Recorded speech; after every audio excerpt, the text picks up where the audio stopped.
मैं इस वीडियो के माध्यम से आज ठेकेदारी व्यवस्था पर प्रकाश डालूंगा और आप लोगों को बताऊंगा कि किस प्रकार ठेकेदारी व्यवस्था जो है इस देश के गरीबों के लिए एक अभिशाप है और पढ़े लिखे शिक्षित युवाओं के बेरोजगारी का एक सबसे बड़ा कारण ये ठेकेदारी व्यवस्था है इस देश का। आइए हम सबसे पहले अपने द्वारा बनाया गया ठेकेदारी व्यवस्था के परिभाषा को बताते हैं और अगर सही लगे तो कमेंट में ज़रूर बताइएगा कि प्रवीण भैया आपने अच्छा परिभाषा बनाया है। तो समझिए, ठेकेदारी व्यवस्था इस देश के गरीबों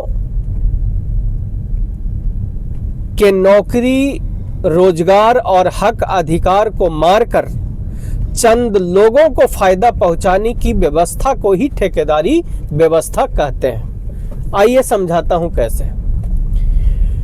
ठेकेदारी व्यवस्था वो व्यवस्था है जो चंद लोगों को फायदा पहुंचाने के लिए सैकड़ों लोगों के नौकरी रोजगार को मारने की व्यवस्था को ठेकेदारी व्यवस्था कहते हैं। मैंने दोनों तरीके से समझाया। अब उदाहरण से आपको बताता हूं। देखिए, मान लीजिए कि एक अस्पताल है। आपको पता है कि आजकल अस्पतालों के सारी नौकरियां जो है वो ठेकेदारी कर दी गई है। कौन सी? जो ग्रेड सी और डी की है, यानी चपरासी का और क्लर्क वाली सारी नौकरियां अब कौन करवाता है? ठेकेदार करवाता है। अब देखिए, मान लीजिए कि एक अस्पताल में 100 व्यक्ति की वैकेंसी है, चपरासी का और क्लर्क का। तो पहले वहां एक ठेकेदार बनाया जाएगा। अब आप समझिए कि वो ठेकेदार एक ऐसा व्यक्ति होगा, लिख के ले लीजिएगा, कि या तो वो अधिकारियों को खरीदने की क्षमता रखता हो या वह व्यक्ति किसी नेता मंत्री का रिश्तेदार हो। अब वो व्यक्ति जब ठेकेदार बनेगा तो क्या करेगा कि जी हमारे यहाँ हमारे अस्पताल में 100 आदमी की वैकेंसी है, आप लोग आइए जिनको जरूरत है। 100 की वैकेंसी है, हजारों और पता नहीं लाखों लोग वहां पहुंचेंगे। अब उसमें से वो ठेकेदार क्या करेगा?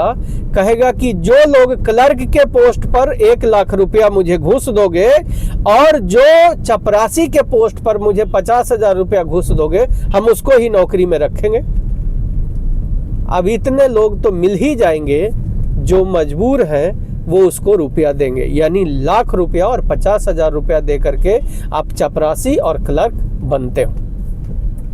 चलिए जी, अब देखिए उसमें से 100 आदमी की वैकेंसी है, 50 वैसे लोगों को वो बहाल करेगा जिससे वो काम करवाएगा और 50 लोग कागजों पर बहाली होगी।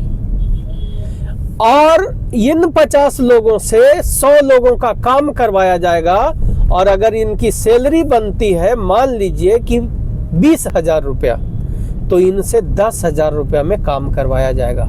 इसका मतलब अगर 100 की वैकेंसी है तो मान के चलो कि लगभग 75 लोगों की का जो सैलरी का जो पैसा है वो ठेकेदार, नेता, मंत्री और अधिकारी मिलकर के खा जाएंगे।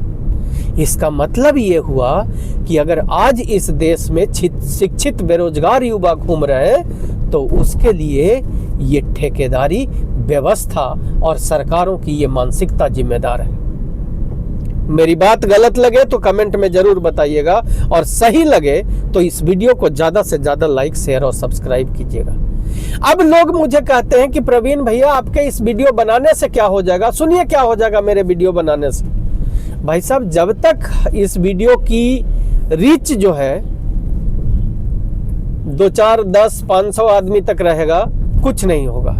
लेकिन अगर आप लोगों ने मिलकर के इस वीडियो का रीच अगर लाखों तक पहुंचा दिया तो यकीन कीजिए कि विरोधियों को यानी अपोजिशन पार्टी को एक मुद्दा मिलेगा, वो इस मुद्दे को उठाना शुरू करेंगे और जब उठाएंगे तो सरकारें दबाव में आएगी। आने वाले चुनावों में नौकरी रोजगार जो है वो मुद्दा बनेगा, क्योंकि सरकारों को और विरोधियों को पता चल जाएगा कि अब इस देश के युवा जागृत हो गए हैं, इस तरह के नौकरी रोजगार के वीडियो को देखने लगे हैं। आपके पास आपको कुछ नहीं करना है, लाइक और सब्सक्राइब करने में बहुत टाइम और एनर्जी नहीं जाता है, बस एक बटन दबाना होता है, वो बटन आप दबाइए, इससे आपका भविष्य बेहतर होगा, ये देश मजबूत होगा। इससे ज्यादा और मैं क्या कहूं। जय भारत।